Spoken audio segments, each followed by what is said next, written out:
माँ लक्ष्मी की कहानी। किसी नगर में एक साहूकार था और उसकी एक बेटी भी थी।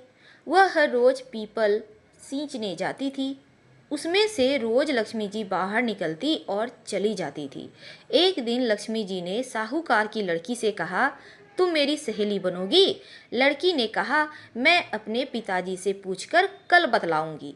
अब साहूकार को जब बोलती है उनकी बेटी, तो उनकी बात सुनकर साहूकार कहते हैं, वह तो लक्ष्मी है, हमें क्या करना चाहिए, तू बन जा उनकी सहेली।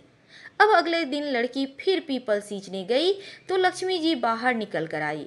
तब लड़की कहती है, ठीक है, मैं आपकी सहेली बन जाती हूँ।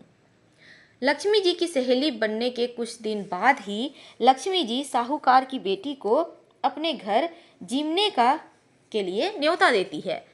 घर आकर लड़की अपने पिताजी को जीवने की बात बताती है तो साहूकार कहता है कि ठीक है, चली जा, पर घर संभाल कर आना।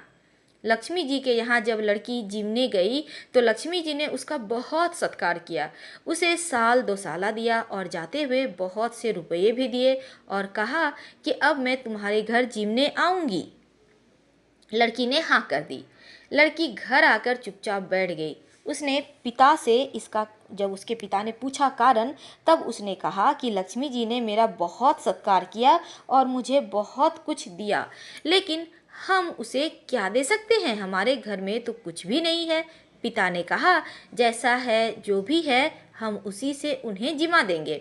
तुम गोबर मिट्टी से चौका चूल्हा लीप लो, तुम चौमुखा दीपक जलाकर लक्ष्मी जी का नाम लेकर बैठ जाना। लड़की सारी साफ सफाई करके लड्डू लेकर बैठ गई। उसी समय एक रानी नहा रही थी तो एक चील उसके गले से नौलखा हार लेकर उड़ गई और जब चील ने लड़की के हाथ में एक लड्डू देखा तो वह लड्डू लेकर और हार छोड़कर चली गई। लड़की ने हार हाथ में आने पर उसे तोड़कर वह सुनार के पास ले गई और सामान लाने लगी। सुनार ने कहा कि क्या चाहिए? तब उसने कहा कि सोने की चौकी, सोने का दुसाला, सोने का थाल दे दे, मोहर भी दे दे, सारी सामग्री भी दे दे, मैं 36 प्रकार का व्यंजन बना सकूं, इतना सामान दे दे। सभी चीजें लाकर उसने रसोई बनाई। तब भगवान गणेश जी से कहा कि लक्ष्मी जी को बुलाओ। आगे गणेश जी और उनके पीछे लक्ष्मी जी चली आईं। लड़की ने चौकी बिछाकर लक्ष्मी जी से कहा कि आप इस पर बैठ जाओ। तब लक्ष्मी जी कहती हैं, इस पर तो राजा रानी भी नहीं बैठे, कोई भी नहीं बैठा। तब लड़की ने कहा कि मेरे यहाँ तो बैठना पड़ेगा, नहीं तो मेरे माँ बाप, भाई बहन और मेरी पोते बहुएं क्या कहेंगे, पड़ोसन मेरे बारे में क्या सोचेगी।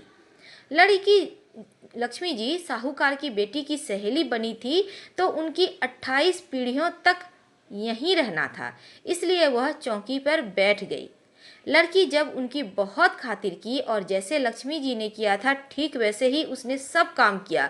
लक्ष्मी जी उससे बहुत प्रसन्न हुई और उन्होंने उनके घर में बहुत रुपया धन भर दिया। भर भर में लक्ष्मी हो गई घर भर में। और साहूकार की बेटी ने लक्ष्मी जी को बिठाते हुए कहा कि तुम अभी बैठी रहना, मैं अभी आ रही हूँ। और वह यह कर चली गई। लक्ष्मी जी वहीं बैठी रहीं और गई नहीं। उसने घर में बहुत दौलत भर दी। हे लक्ष्मी माता, जैसे आपने साहूकार की बेटी को धन से भरा वैसे ही सभी को भरना, सभी के दुख दरिद्रता को दूर कर सबकी मनोकामनाएं पूर्ण करना। लक्ष्मी मैया की जय, गणेश जी की जय।